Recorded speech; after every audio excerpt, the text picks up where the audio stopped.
nitwa Butera Juvenal nkaba ndi muri Paroisse ya Nyamirambo Centrale ya Mutagatifu Kizito nkaba ndi mu muryango w'abarejiyo muri Presidium Bikira Mariya Mwamikazi w'abahowe Imana. Iyo Presidium rero mvuze mbamo ifite amateka maremare cyane nshaka guhuza n'umuvandimwe Laurence ari n'umubyeyi wacu nyine utuvuyemo. Laurence rero iyo Presidium nibutse abatwumva yuko ariyo ya mbere nyine yabaye ya mbere yatangijwe muri Centrale ya Mutagatifu Kizito nyuma ya Jenoside gatoya. Umuvandimwe Laurence rero niba ntibeshye kuko nabona mwanya kubitegura kuko mfite ibitabo byose by'amateka ya Presidium ariko ngenekereje nk'umwaka w'1998 ngo umuvandimwe Laurence yaje dusanga turabarejiyo twaratangiye nyine abantu bari baturutse hirya no hino mu bihugu byo hanze bari barahungutse bavuye hanze bari basanzwe mu Rwanda n'abari bavuye hirya no hino nyine nyuma y'intambara nyine na Jenoside. Araza rero nyine azara umubyeyi nyine rwose turamwishimira, azara umuntu umubyeyi w'urukundo rwinshi cyane, abana neza n'abantu bose n'abarejiyo bose, akorana ubwitangiye bwinshi pe abintangarugero mu barejiyo. Nitwa Mukagasana Valerie, nyakwigendera mama Laurence nyirampakaniye ni mama yabaye nka mabukwe kuko twabanye igihe kirekire nkiri na muto kugeza uyu munsi abana bamwita nyogokuru kuko yamfashaga kubarera cyane mu bitekerezo mu myigire yabo. Nta mwana wajyaga kwiga ataciye kumuha umugisha ndetse n'impamba kubera kimwe n'abana bose bazi ko twafushije nyogokuru. Ku ruhande rw'ubuvandimwe rero yari umuvandimwe muri rejiyo akaba n'ingabo ya Mariya y'urukundo rwinshi cyane. Laurence rero twakuranye urugendo rurerure mu butumwa bwa rejiyo nyine nkuko bamwe benda benshi babizi. Rejiyo nyine umuryango wita cyane ku bantu kuri roho z'abantu. Ni ukuvuga ko cyane inshingano n'abantu bababaye, akesha abarwayi, abakene, abashaje. Laurence rero twakuranye ingendo ndende, twazamukanye imisozi tuzya muri Siyashika, twakuranye ingendo nyinshi mu barwayi hirya no hino mu makaritsiye tuzamuka mu Kigali n'ahandi hirya no hino. Yabaye intwari cyane rero kandi agakunda abarwayi pe, agakunda abarwayi tukabasura akubariza amasaha rwose mbega akubariza igihe.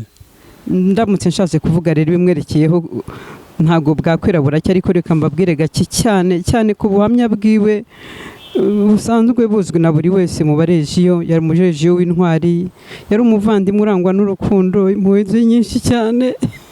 Yahoraga iteka anejejwe nuko buri muntu wese amererwa neza, akanezezwa nuko umurimo w'Imana ugenda neza. Hari ababyeyi benshi yaberagaho kubafasha kugera ku iherezo ryiza, agahora boza bahagaburira hamwe n'abandi babaga batereranywa abandi batabumva, we yabaga bumva cyane. Yafataga igihe kirekire cyo gusengera abababaye ijoro ryose cyangwa se isaha ya 9 wasangaga ari gusenga. Mama Laurence ntabwo yigeze na rimwe areka kuba mu isengesho, ariko ikimuranga cyane n'abaturanyi baho turi cyo turi kuvuga turavuga ngo ese hari umuntu wumva mufiteho urubanza, cyane ko yarangwaga n'urukundo rwinshi cyane kuri buri wese. Abana bavomaga iwe, abakarani bakoreraga iwe, abasore abato n'abakuru bose turamusabira kugira iherezo ryiza. Yari umubyeyi dukunda cyane, akaba umubyeyi w'impuhwe nyinshi pe, asa n'umubyeyi w'abantu benshi ku buryo nyine wabanaga nyine umuntu avugana rwose kumva avugana wa mubyeyi umva avuga rwose yavuga n'ijwi rya kibyeyi n'impuhwe za kibyeyi, tukabimukundira cyane kandi abantu benshi bamukundaga rwose. Hagiye habaho ibitangaza buryo Imana yagiye imukora ibitangaza byinshi cyane, tukabivuga naho kenshi cyane ko Yesu akiza rwose n'abantu bundi bugende mukajya mwiheba kandi Yesu arahari n'umuzima nkuko tuhora tubivuga. Yigeze kurwara ikintu ku rutugu kimeze nk'ikibyimba kiratuyobera rwose kinini cyane, biragorana cyane tugeze avuga ati ni kanseri, turaboze tubona nta kundi umubyeyi yaragiye.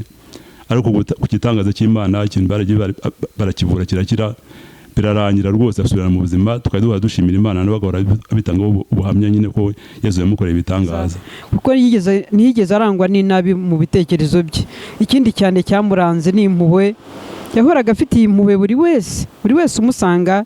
Rwari urugo abantu basaba bagatambuka ku bipangu byinshi bikomeye bakinjira iwe, abarushye babuze aho barara bakinjira iwe, ababuze amahoro bose. Mbese rwari urugo twarwitaga nyine ngo ni urugo ahantu turuhukira twese tukumva tuguwe neza. Rero icyo twamusabira twese nyakwigendera n'umuryango we turawusabira kugira ngo ugire intambwe yo gutera nk'iye, intambwe y'urukundo, intambwe yo kugira impuhwe, intambwe yo gusenga no gukunda Yezu kurushaho, by'umwihariko akaba ari umwana wa Mariya, akaba yakundaga rozari cyane, natwe tuzakomeza kumwigiraho. Inshuti yanjye nka mama ndakomeza kumusabira, nzakomeza kandi kumwisunga cyane, kumwigana, kugira ngo imigenzo ye myiza y'impuhwe n'urukundo bikomeze nanjye kumperekeza. Ndasabira n'umuryango we guhorana amahoro naho yatangaga, guhorana urukundo no kubana n'abandi cyane. Nta muntu n'umwe mu bantu babanye nawe wigeze yumva nejejwe n'urupfu rwe, ahubwo twese twavuze ngo ariko tumureka agende tugize inshuti mu ijuru. Turakomeza rero kumusabira no kumwifuriza iherezo ryiza, tuzakomeza kumwibuka. N'ubu iwacu hiri Kizito ku wa gatanu no ku cyumweru bamusabiye misa, kubera ko nta muntu ushobora n'umwe guceceka mbese atababajwe n'urupfu rwa nyakwigendera, ariko cyane tunanejejwe yuko tugize inshuti mu ijuru. Murakoze. Ubwo rero ejo bundi ku itariki ya 8 rero nibwo inkuru yatugezeho ku buryo butangaje. Wenda yabanjijwe n'uburwayi bw'igihe kirekire, nawe cyo ntarimbuze mu bihe binagoye cyane, kuko murabona bino bihe turimo ibi birangiye, kuzurana kw'abantu byari bigoye, no kuva mu ngo kenshi ntabwo byari byemewe, ariko kenshi kandi ari nawe urwaye akaduhamagara kenshi rwose, ukumva guhamagaye akakubaza amakuru cyane cyane. Nyine nanjye mu minsi yashize nari ndwaje umudamu wanjye yaje kwitaba Imana, yarwaye igihe kirekire cyane, ubwo bari barwaye bombi, ariko Laurence akasanga none ntiyiteho, ahubwo inshuro nyinshi akampamagara mbaza amakuru nyine y'umugore wanjye, akambaza kenshi cyane, ndetse akaburiza n'abana ngo baze kumusura rwose ari batumye.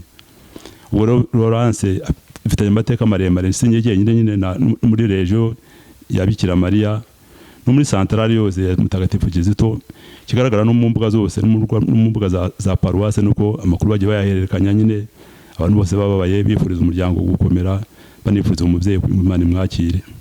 Ku ruhande rwanjye rero navuga ngo yego umubyeyi aragiye, nyine turababaye, ariko navuga ngo arimutse, ntabwo apfuye ahubwo arimutse.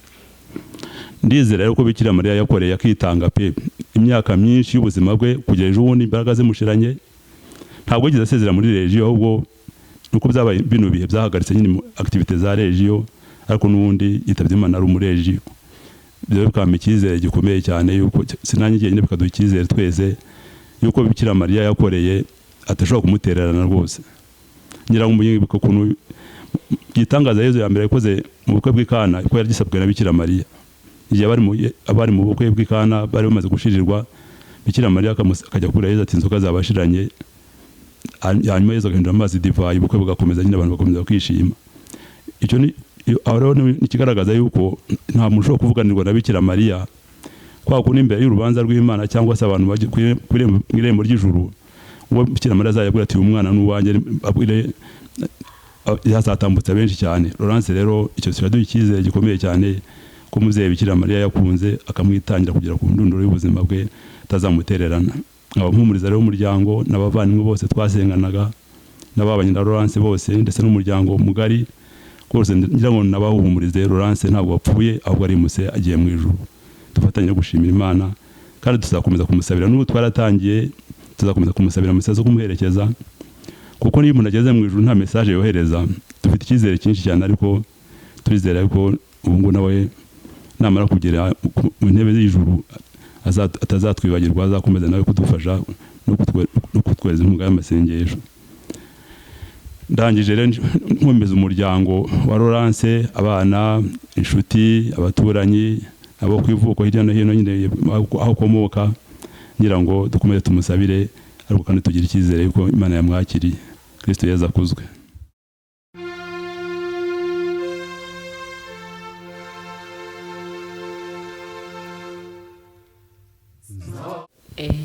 Njye nitwa Christina Mukabagema. Uyu muvandimwe wanjye Laurence ni imfura ya data na mama, njye nkaba n'umuhererezi wabo. Sinakomeza kumwita ko ari umuvandimwe wanjye, ko nyuma y'urupfu rw'ababyeyi yambereye umubyeyi wanjye, akangira inama haba mu buzima busanzwe, ariko cyane cyane kuri roho. no mu bihe bikomeye imbaraga ze zimaze kuba nkeya mu burwayi turi CHK, impanuro yaduhaye mbere na mbere yaratubwiye ati mujye mugira urukundo, mwikuremo ibintu by'inzangano, ariko cyane cyane muvuga ishapure, ko n'umunsi hasigaye iminsi 2 ngo atahe yansabye gushaka padiri, ati ndashaka padiri. Imana yankoreye igitangaza, padiri ndamubona. Igihe byari bigoye ko abapadiri binjira mu barwayi, ariko njye nashoboye kumubona, amuha amasakaramentu yose ya nyuma, amusindagiza mu burwayi yari afite no mu ntege nke. Indirimbo yinjira muri icyo gitaramo twagiranye na padiri ivuga ngo umwami ageze iwacu, twarayiririmbanye, ahabwa amasakaramentu neza ayo yagombaga guhabwa mu ntege nke. Nyuma yaho aravuga ati mu buzima mujye mwiyambaza umubyeyi Bikira Mariya, kandi ntimuzigere muryama mutavuze ishapure. Ati ikindi cya kabiri mujye mugira urukundo, ati ibyo mukora byose mujye mureba niba umubyeyi Bikira Mariya abanezererwa. Kuva icyo gihe yabagaho akeye umutima, aseka, tuganira, njye mvuga agaseka, aduhereza ibiganza ndi hamwe na Loyizi, adusezeraho aseka yizihiwe, asinzira ubwo. Ndashimira rero umubyeyi ko iyo mpanuro yaduhaye, nkaba nshimira na Loyizi umuvandimwe, umwana we, ariko njye mufata nk'aho ari umuvandimwe wanjye, ko muri iyo nzira yose twabaga turi kumwe.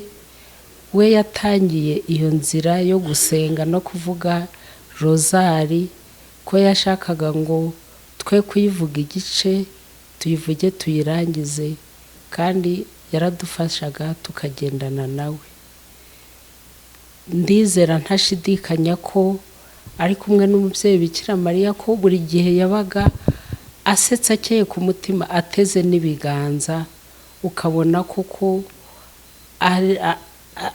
arasinziriye imbere yacu, ariko ari kumwe n'umubyeyi Bikira Mariya nk'uko yabishatse.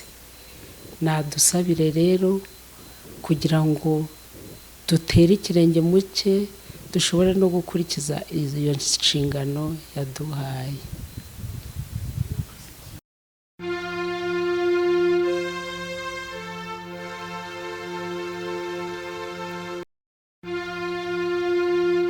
ni akababaro kenshi ko kubura umubyeyi wacu wagiye tukimukunze. Ni byinshi tumwibukiraho, ko yatubaga hafi, ko mbese yatubereye umubyeyi muri byose. Ariko nanone uyu ni umwanya nanone wo gushimira Imana, kubera ko yari yaramuduhaye ubuzima bwe yabayeho, turabushimira Imana.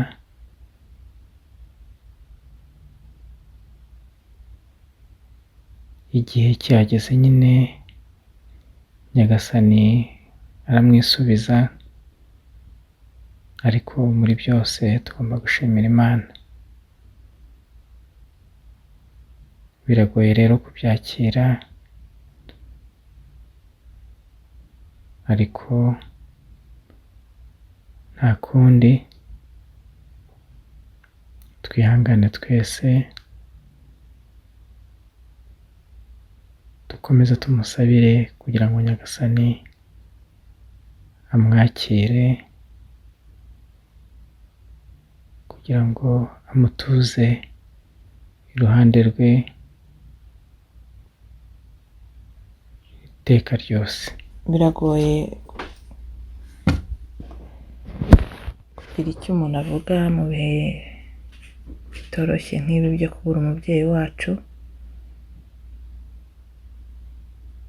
Mu by'ukuri yatubereye umubyeyi ndetse atubera, navuga ko yabaye mu mwanya ukwiye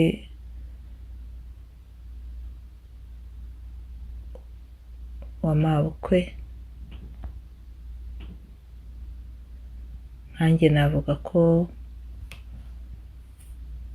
uburyo yambaga hafi, cyane cyane nk'iyo nabaga nabyaye, ntago naburaga uza kumfasha kwa muganga. Ahari yaribwirizaga akaza akamba hafi, akanganiriza, akambwira udukuru tunyuranye two mu bwana bw'umugabo wanjye ndetse n'abavandimwe, akambwira uburyo mabukwe yabayeho, uburyo yari umuntu mwiza, mbese akampa ishusho ya famiye muri rusange. Hari byinshi rero byo kumwibukiraho. Ni wa wundi wahoraga ahangayikiye abantu bose, ahangayikiye umuryango, akibwiriza akaduhamagara, twaba tumaze igihe tutavugana, akatubaza amakuru, akatubaza uburyo tumeze, mbese ukumva ko aduhangayikiye nk'abana be.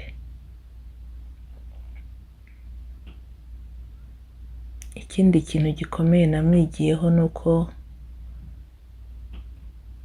yari wa mumama uzi kwakira abamusanga. Iyo twajyaga kumusura yatwakiranaga urugwiro, akadutekera, akatugaburira, mbese tukisanga tukahava twishimye.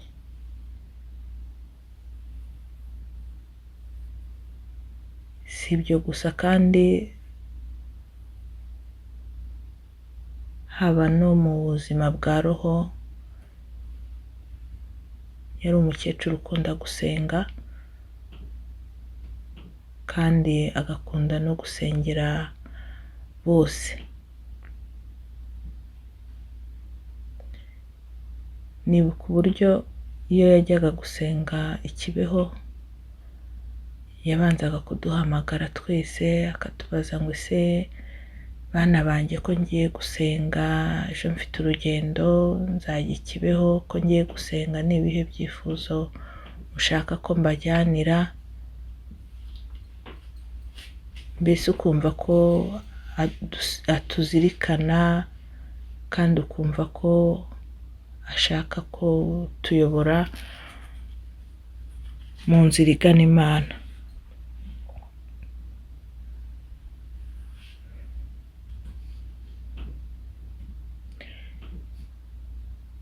Hari byinshi rero byo kumwibukiraho, hari ibikorwa byinshi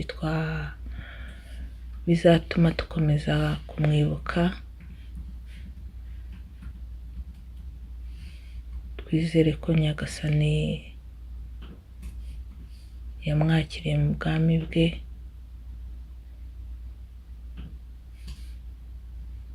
Tumwifurije iruhuko ridashira, dukomeza kwihanganisha umuryango we, umuryango wacu wose muri rusange. Murakoze.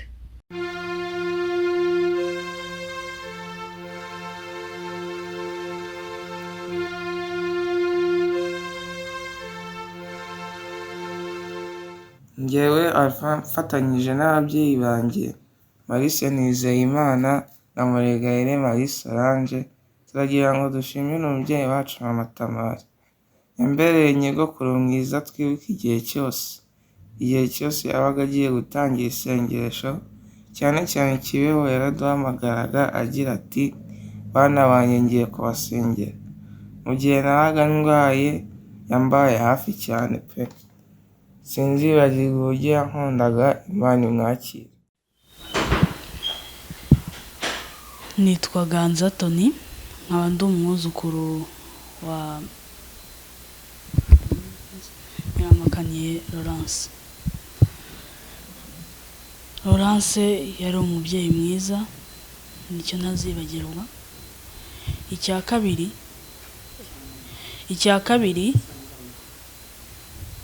icya kabiri akajya mpora ambwira ngo njye nkunda gusenga, kandi icyo ni ikintu nanjye nahoraga mubwira ko nzahora nkora, n'ubu ngubu nkaba mbyubahiriza kandi ntazabireka. Niyo mpamvu rero nicaye hano nkaba ndi kuvuga ibyo ntazamwibagirwaho, kuko yambereye nyogokuru mwiza kandi nta wundi wamusimbura.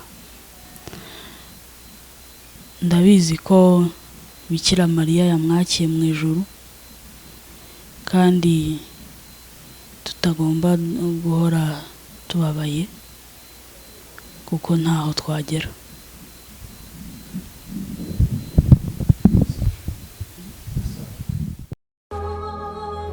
Tate Mama Tamari, tante wacu, umubyeyi utubereye umubyeyi mwiza, watwigishije byinshi twigiraho byinshi, nta kabuza Bikira Mariya arakwakiriye. Uzadusabira, uzakomeza udusabira, tubereye urugero muri byinshi. Njye n'umuryango wanjye nicyo twashaka kukubwira, utubereye urugero, turakwishimiye. Icyo twakubwira ni kimwe, ubakira wari umuhanga. Muraho neza, nitwa Nancy, ndi umwuzukuru. Biragoye ko umuntu yabona amagambo makeya yo gusobanura tate, gusa bishyize mu ijambo rimwe, mu nteruro rimwe, tate yambereye témoignage y'ubwiza bw'Imana. Mvuze ubwiza bw'Imana kuko tate namwigiyeho gukunda, yari yuzuye urukundo ruturuka ku Mana yonyine pe. Tate namwigiyeho gutanga, tate yatangaga mu buryo buri selfless.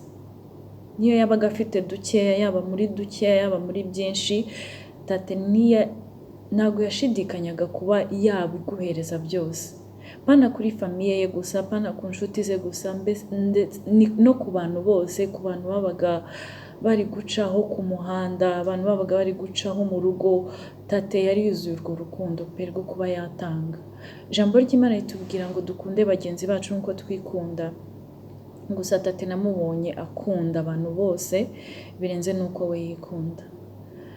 Tate namwigiyeho gusenga, ntaranaba umukristo njye nabonaga tate asenga. Yasengaga rya sengesho bitari ugusenga gusa, ariko ukabona afite na karagiteri z'umuntu usenga, z'umukristo pe. Tate nta na rimwe nigeze mubona yarakaye, nta na rimwe nigeze mubona avuga nabi, nta na rimwe tate nigeze mubonaho ikintu kibi. Ndabyibuka mama wanjye ya mbere umuhamya ko najyaga mubwira nkiri umwana, numvaga ko tata ari umuntu uri parfait mu maso yanjye. Ntabwo numvaga ko najya ambwira mama ko tata atazapfa nk'uko abandi bantu bapfa. Najya mubwira ko tate azazamuka gusa akajya guhura n'Imana, kubera ko nabonaga namufataga nk'umumarayika. Ntabwo numvaga ko kuri njye numvaga ko gupfa ari iby'abantu basanzwe, kandi njye tate ntabwo namufataga nk'umuntu usanzwe kuko nabonaga ari umwere mu maso yanjye.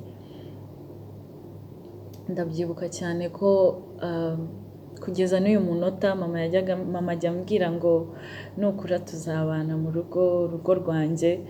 Nkamubwira ngo hoya sinzabana nawe, nzabana na tate, niwe tuzabana. Nayo mfite imishinga myinshi yo kuzakora ibintu byose napangaga, tate yabaga arimo no mu masomo yanjye ubu ngubu, kumwe umuntu apanga akazakora iki n'iki mu myaka 5, tate yabaga ari muri byose. Tate nari nzi ko tuzabana, tate nari nzi ko nzamwubakira inzu akayibamo like a queen, kubera ko tate she was my queen. Nari nzi ko ari uko bizagenda, ariko agiye ntarabimwereka. Agiye ibyo byose ntarabimwereka, gusa mu minsi ishize niyemeje ko n'iyo nzu nari kuzamwubakira nzayikora, nkabasha kuba nashyiramo abantu nzi neza ko tate yakifuza kuba baba muri iyo nzu. Abantu bose tate numva ko yakagombye kuba yafasha yaza kuba akiriho. Ibyo byose nzabikora, kandi nzabikora kubwe, kandi nizeye neza ko Imana izabinshoboza. Nkuko nabivugaga, tate namwigiyeho gusenga pe. Tate yarasenze, no mu gusaza kwe ntabwo yatinyaga kuba yakora prayer and fasting. Tate yasengeye famiye, yasengeraga abantu bose pe, abantu bose. Yasengeye musaza wanjye mutoya mu buryo budasanzwe. Tate yaradukunze mu buryo, kambivuge biri personal, nge tate yarankunze mu buryo umuntu anambajije ngo ninde muntu wagukunze, uretse kuba umuntu yavuga ababyeyi n'abavandimwe. Tate yarankunze pe mu buryo nanjye ubu ngubu nanjye ndamukunda cyane ku buryo ntabasha gusobanura. Gusa sinyeka ko nari nakageze kuri level navuga ko nakunze tate nk'uko nawe yankundaga. Tate yagiye aza kundeba kuri buri kintu cyose nakoraga, yaba umunsi wanjye wa mbere w'ishuri, buri mwaka, yaba muri internet. Tate buri gitondo saa 12 z'igitondo yabaga yangezeho, akandeba nitegura, agashimishwa no kumbona nzenguruka mu nzu ndi kuririmba, abona yuzuye ibyishimo. Tate yashimishwaga no kubona abandi bantu bishimye. Tate nazaga mvuye muri internet, aho nabaga mvuye hose naramazeho igihe, tate najyaga kubona nkabona amanutse n'akamoto, yaba hari mu muyaga, uko byabaga bimeze kose, niyo yabaga atameze neza, tate yarazaga. Tate yarankunze pe mu buryo burenze ibitekerezo byanjye. Tate namwigiyeho ibintu byinshi. Tate yari umumama ugira isuku, tate yari umubyeyi ugira isuku, nabimwigiyeho. Tate yari umubyeyi uri independent. Hari ukuntu abantu iyo bashaje ubona batangiye kudepanda ku bantu, ukabona mbese babaye nk'abana, ariko tate ntabwo ibyo binigeze abikunda. No kugeza kuri uyu munota ndahamya neza ko n'abandi babizi ko tate ntabwo yifuzaga kugorana. Tate yifuzaga kuba yakikorera buri kintu cyose. Tate yari umuntu uri independent. Ibyo nabimwigiyeho nabyo, kandi nzahora mbizirikana. Tate twajya turebana filime, tukicara, igatangira, agasinzira, ikarinda irangira, akaza gukanguka ambwira ngo reka ngusobanurire. Filime yabaga iri nko mu Cyongereza cyangwa mu Gifaransa, utabyumvishe, akampimbira story. Tate nzamukumbura pe, nzamukumbura. N'ubu ngubu sinumva ukuntu nzataha simbone tate aza kundeba, nkongera nkajya ahantu simbone tate aza kunsezera ngo ansengere. Tate yari yuzuye urukundo. Ari benshi maze iminsi ndi kwibaza impamvu nasengeye tate ntakire, gusa ndabizi ko ari benshi bashobora kuba bari kwibaza iki kibazo. Gusa mu minsi ishize nabwo nabonye igisobanuro cy'uko dushobora kutamenya impamvu byabaye, gusa ni umugambi mwiza w'Imana. Ni umugambi mwiza w'Imana kubera ko tate ni umukristo. Abari abakristo bose njye nizera neza ko nzongera kumubona kansekera nk'uko yansekeraga muri ubu buzima. Nzamubona mu ijuru ansekere nk'uko yari asanzwe ansekera. Ndashima Imana ko yamuruhuye. Nari ndi kuvuga uko kuntu twibaza ngo kuki byabaye. Dushobora kutamenya impamvu byabaye, gusa icyo tugomba guhagararaho ni uko Imana igira neza, tugomba guhagarara ku bwiza bw'Imana, kuko nicyo kintu turi shuwa yacyo, kubera ko ubwo bwiza bw'Imana nabonye mu buzima bwa tate ari kwa muganga. Nigeze gusenga numva nshatse kumusengera muhamagara, kandi narabikoze, sindi bubisobanure cyane, gusa tate naramusengeye umunsi ukurikiraho amerewe nabi yenda kugenda, aragaruka. Ndabizi neza ko ari imbaraga z'Imana zamugaruye, kubera ko hari ubuzima muri Kristo. Ndashima Imana kubw'icyo gitangaza nabonye, kandi naje kwiga ko icyo gitangaza nabonye, kuba tate yaragiye ubu ngubu ntabwo bikuraho icyo gitangaza nabonye cy'uko naho yendaga kugenda nasenze mu izina rya Yesu akagaruka. Ndabishimira Imana.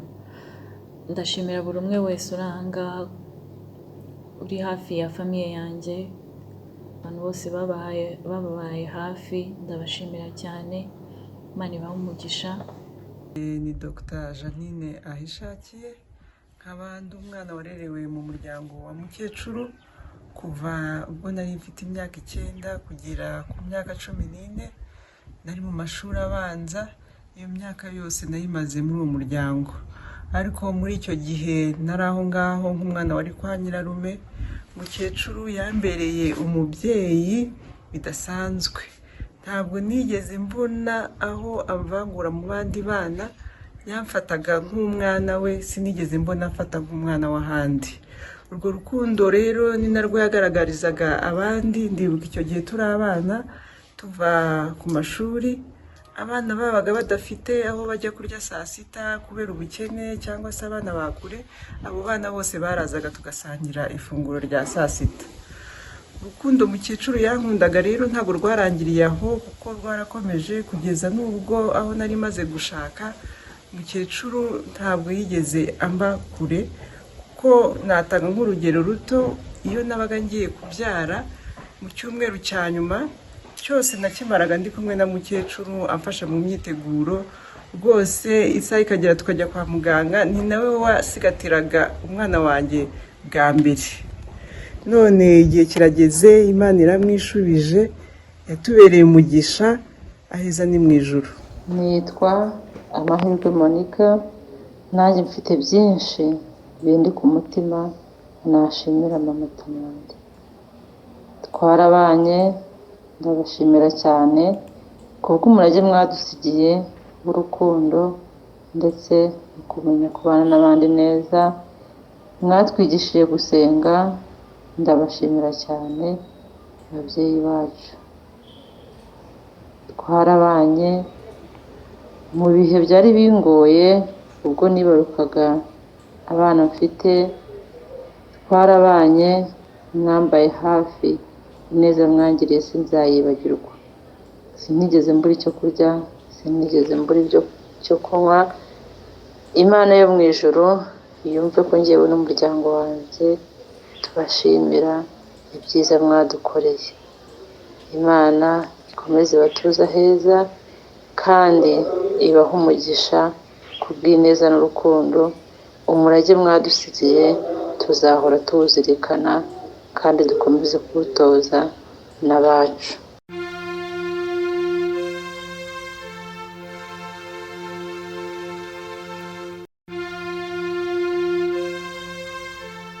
Nitwa Hirwa, nashaka kuvuga kuri mama Tamari.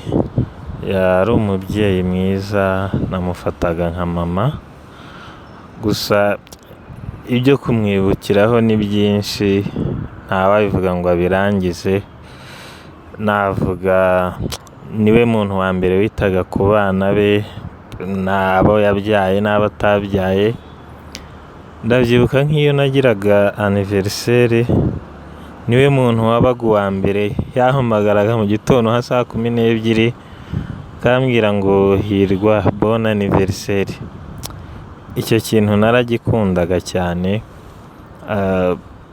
N'ibindi byinshi, ni niwe wamenyaga fete patronale yanjye, mbese ibyo kumuvugaho ni byinshi, gusa ibyo ni byo ntashobora kumwibagirwaho. Yari umubyeyi mwiza ugira urukundo, ukunda Imana n'abantu. Imana imuhe iruhuko ridashira, nta kindi namwifuriza. Nitwa Aloyizi Mukahakiza ariko abenshi munzi ku izina rya Tamari. Ni njyewe bucura bwa mama Laurence na papa François Xavier. Mbanje kubashimira inshuti n'abaturanyi, abari kure n'abari hafi, bose bagerageje kudufata mu mugongo buri wese uko ashoboye. Kandi nshimira by'umwihariko n'abavandimwe banjye ko natwe ubwacu tutaheranwe n'agahinda, ko turi gufatana mu mugongo. Ndashimira n'Imana kandi yaduhaye imbaraga zo kwihanganira ibi bihe bikomeye turi kunyuramo, ko ntibitworoheye na gato pe.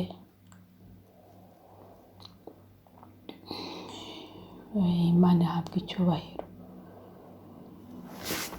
Nanjye uyu munsi nifuje kubasangiza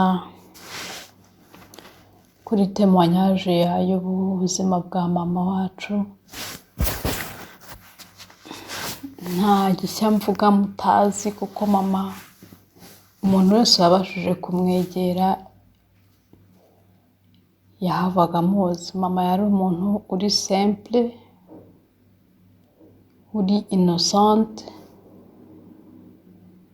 ndetse nanavuga ko yari umuntu uri transparente.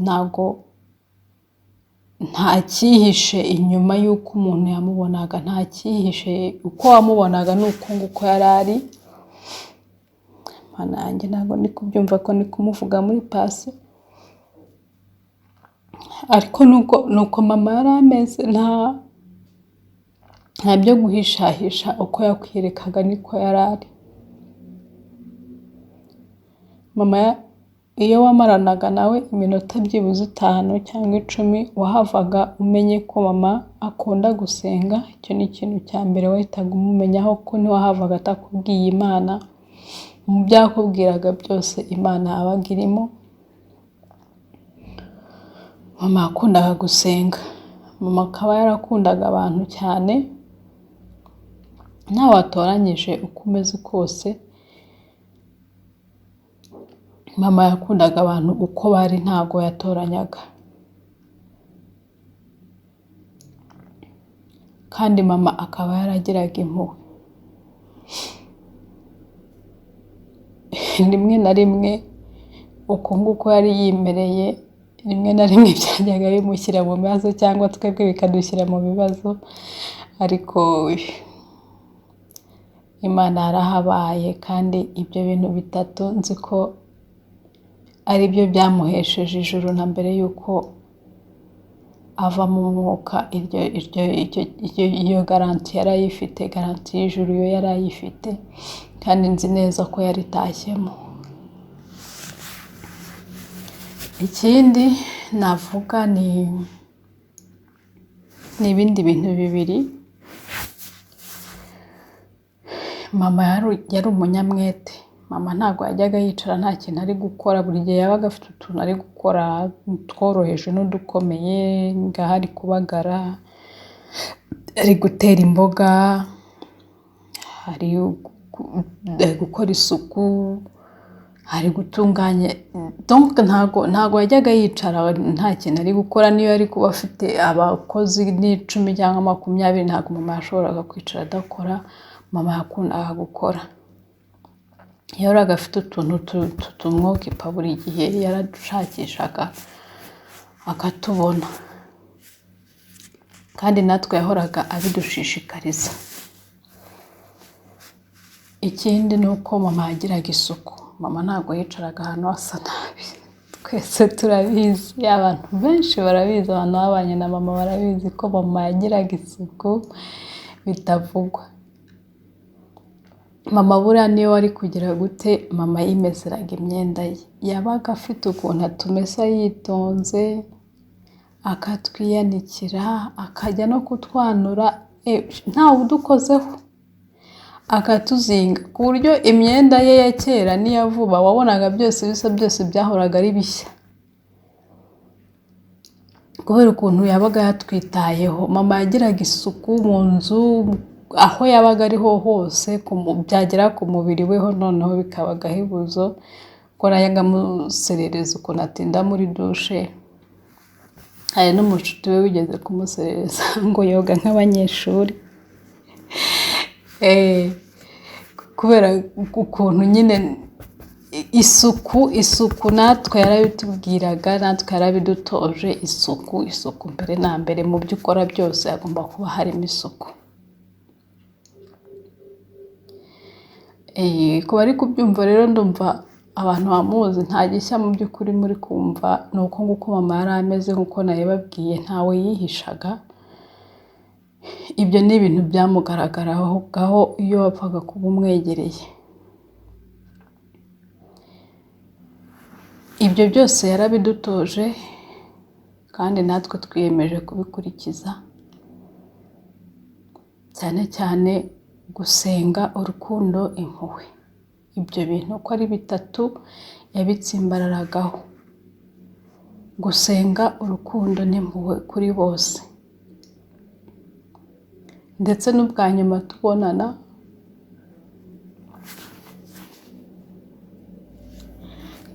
tubonana mbere y'uko dutandukana maze gushyingirwa, mu byo yampaye hari harimo ishapure.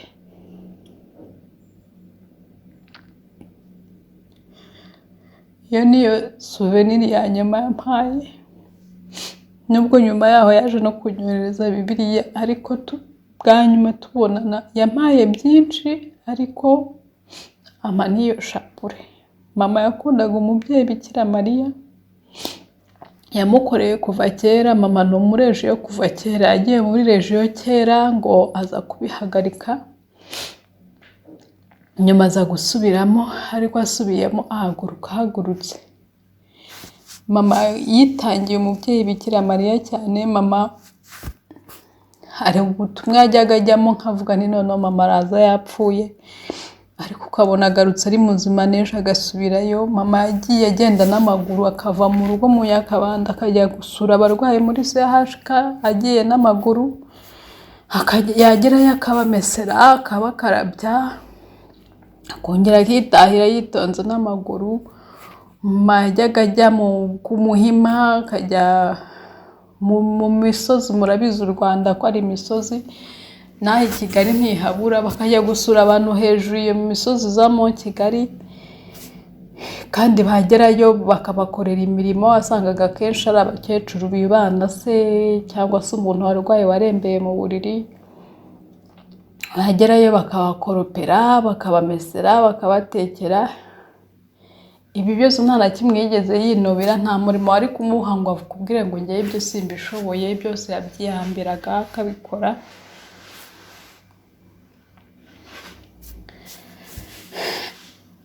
Ubutumwa bwa rejiyo ni ikintu yashyiraga imbere mu buzima bwe. Niyo mpamvu mvuga ntashidikanya ko umubyeyi Bikira Mariya rwose yamuhaye ijuru, kuko mama yararikoreye pe, arikoreye, nta gushidikanya mfite. Ijuru mama yaritashye. Uko yabaye umurejiyo rero, ndabarejiyo babita ingabo za Mariya. Uko yabaye umurejiyo nanjye byampaye kuraje, nanjye ni umurage yandaze, nanjye naje kuba umurejiyo. Narebaga ukuntu mama ari gukora ibyo byose akuze, njyewe ndi umujene, bikantera nanjye kugira kuraje. Ibyo byose bimwe na bimwe twabijyanagamo, ubundi akagenda wenyine, nanjye nkajya mu bindi, ariko nanjye byampaye imbaraga zo kuba ingabo ikomeye ya Bikira Mariya. Nanjye byanteye imbaraga zo kuba umurejiyo uhamye, ushikamye. Ngiye ku bwanjye ku giti cyanjye, umurage mama nsigiye ni isengesho,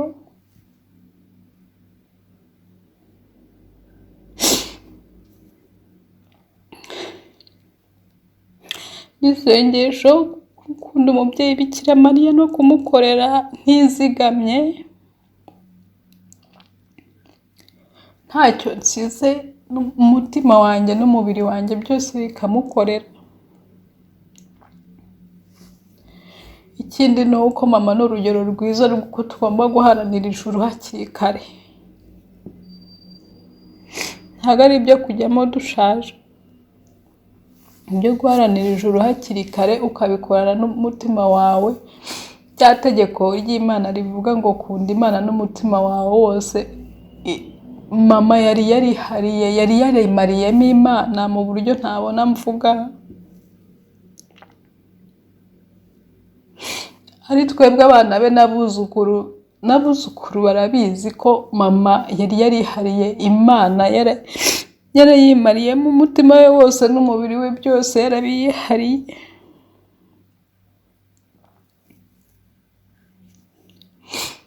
Kugenda kwa mama njye ku giti cyanjye ntabwo ari ikintu nari niteguye nonaha, bitewe n'uko muzi ko yari agikomeye, usibye gahunda z'Imana, ubuzima uko budutwara, izi ndwara zose ziba ziziyemo zigahuhura umuntu mu isegonda rimwe. Ariko njye ku giti cyanjye ntabwo nari niteguye ko yagenda nonaha, ku buryo byaranshenguye cyane. Ikimbabaje kuruta byose ko agiye atanabonye n'abana banjye,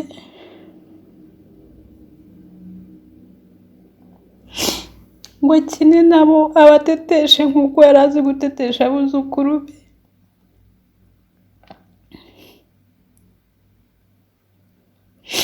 Ariko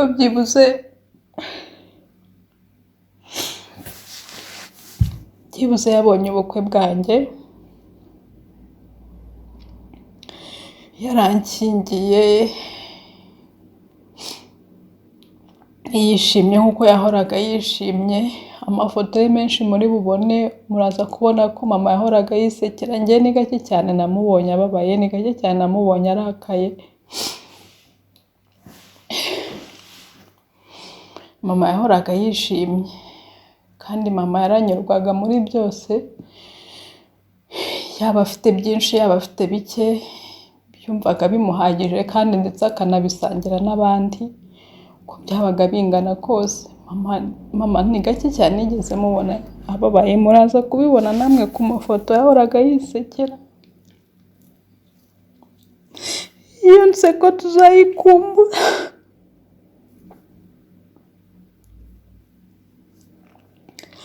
Ntabwo numva ukuntu nzongera kugaruka ngasanga ntawe uhari, nkabona mu bantu bahari mama ntawe uhari.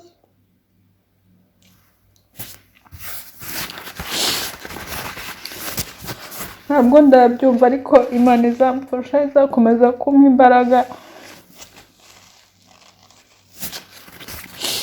nzabyakira kandi nzakomera. Ndetse ndanayishima ko yamutwaye atababaye.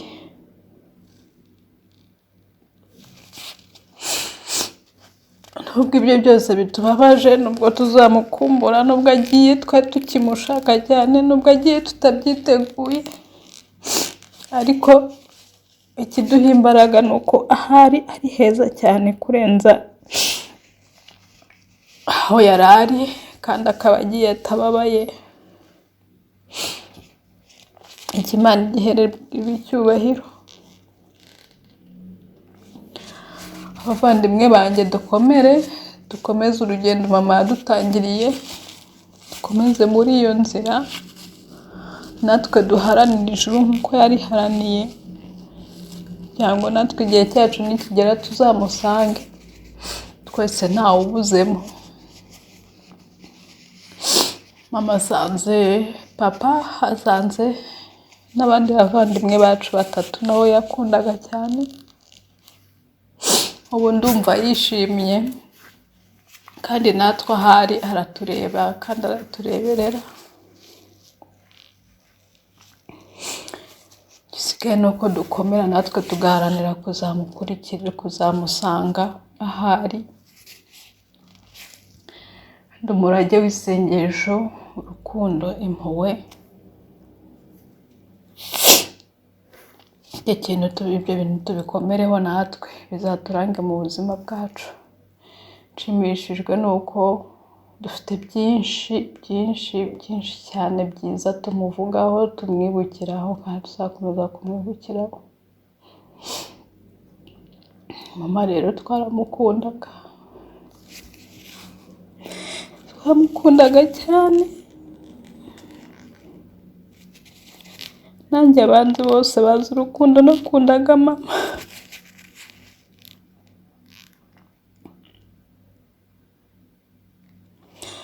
Ariko kuba agiye, kuba atakiri kumwe natwe ntibizambuza kumukunda. Nzakomeza kumukunda nanjye kugeza ku munsi wanjye wa nyuma. Abana banjye bazamumenya, nzamubabwira. Nanjye nzabatoza nk'ibyo yantoje. Umurage we uzakomeza muri generasiyo de generasiyo, bose bazamukomokaho.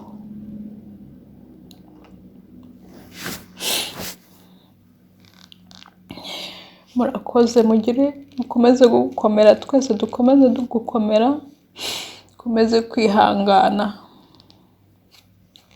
no gufatanya muri byose.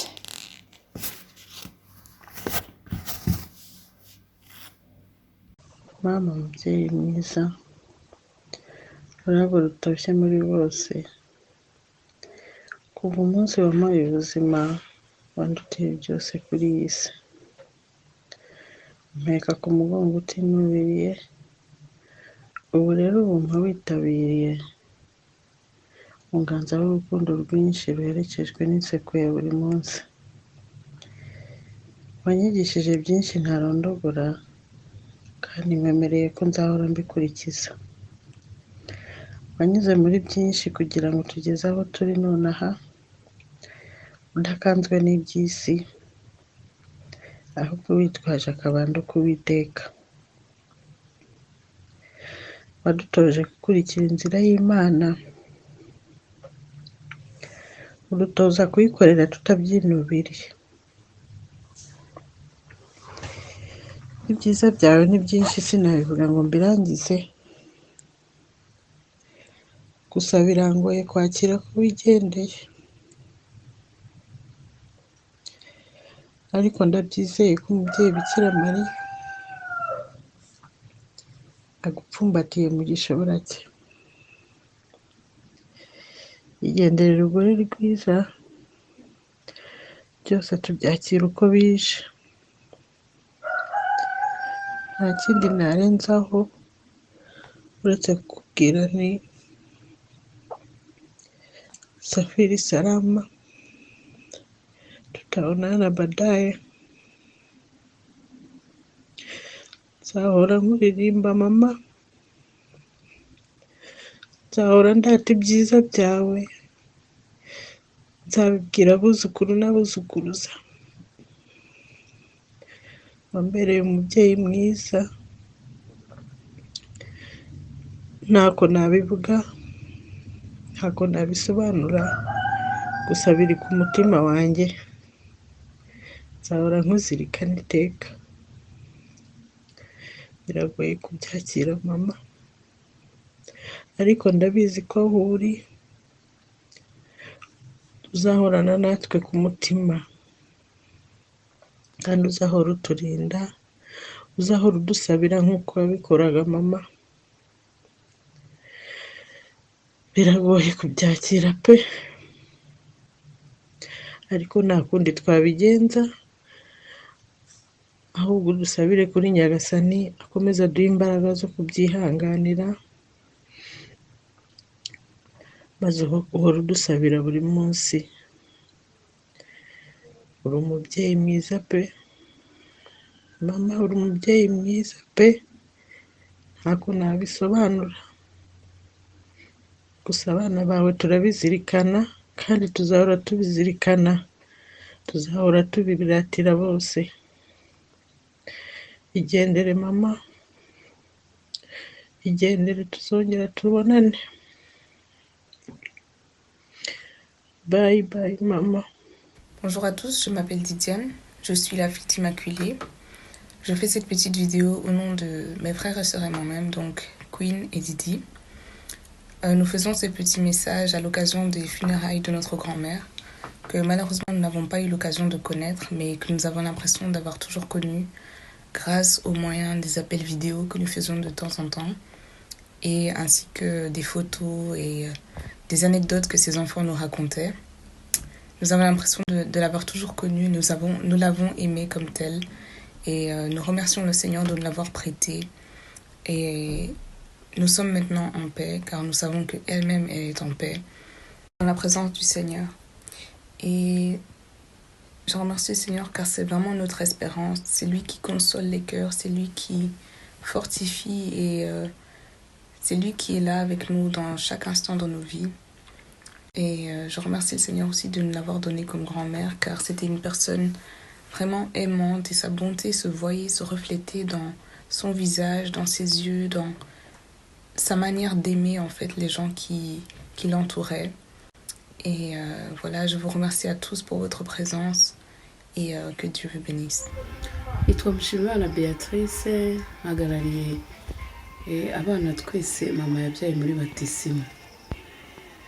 Mama kumuvuga muri uyu mwanya ntabwo byoroshye, twamuvuga bukera bugacya, ariko ndi hano kugira ngo mubwire ko mushimiye urukundo yagiraga, impuhwe, ibyiza byose yadukoreye, kandi mubwire ko urukundo yadutoje tuzakomeza kuba umugozi w'inyabutatu.